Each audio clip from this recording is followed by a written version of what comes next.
నందాల గ్రామానికి చెందిన జనసేన పార్టీ క్రియాశీలక సభ్యులు శ్రీ చందు వీర వెంకట వసంతరాయలు గారికి మొన్న జూలైలో గోదావరి జిల్లా దిగుమరి వద్ద రోడ్డు ప్రమాదం చనిపోయారు. సతీమణి ఆయన పాప కూడా ఉంటే వాళ్ళ తప్పించుకోగలిగారు, కానీ గాయాలతోటి ఆయన దురదృష్టవశాత్తు మరణించారు. బాగా కదిలించిన సంఘటన. అలాగే అన్ని రకాలుగా చనిపోయిన తర్వాత వారి కుటుంబ సభ్యులకి వాళ్ళు చేసిన దాదాపు 5 మందికి అవయవదానం చేశారు. అది మనస్ఫూర్తి వాళ్ళందరికీ చేతులెత్తి మాట్లాడుతున్నాను.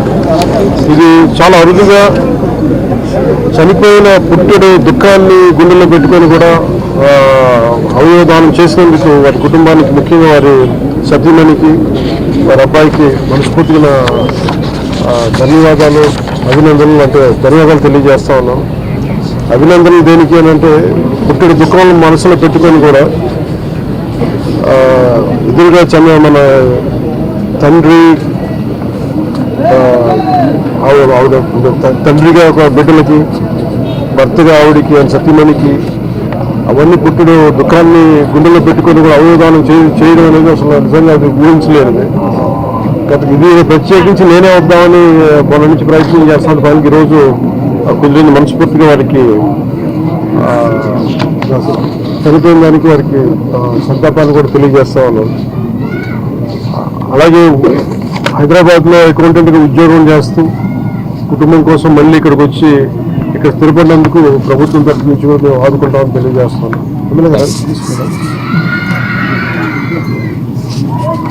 ఎమ్మెల్యే గారికి కూడా మనస్ఫూర్తిగా ధన్యవాదాలు తెలుపుకుంటాను. వారి కుటుంబానికి అండగా నిలబడినందుకు. అలాగే కష్ట సమయంలో ఇంక 2-3 సమస్యలు ప్రస్తావించారు. వాటికి కూడా కలెక్టర్ గారితో, ఆర్డీఓ గారితో మాట్లాడి ఖచ్చితంగా సహకరిస్తామని చెప్పారు. భవిష్యత్తులో కూడా పాపకి ప్రత్యేకించి శ్రవణం లేదంటే 2 డెఫ్ అండ్ డమ్ కూడా ప్రత్యేకమైన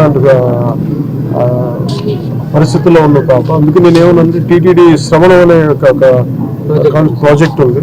దాని ద్వారా కూడా తిరిగి చాలాసార్లు 2-3 సందర్భాలు నేను నా దృష్టికి వచ్చిన తర్వాత కొన్ని ప్రాంతాల్లో కొంతమంది కూడా చేయించగలిగాం.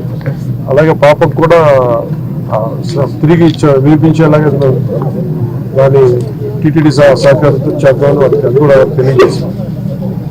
ఈ సందర్భంగా దారి పొడవున మచిలీపట్నం నుంచి పెడల దాకా ఇక్కడ దాకా దారి పొడవున వచ్చిన ప్రజలందరికీ, తెలుగుదేశం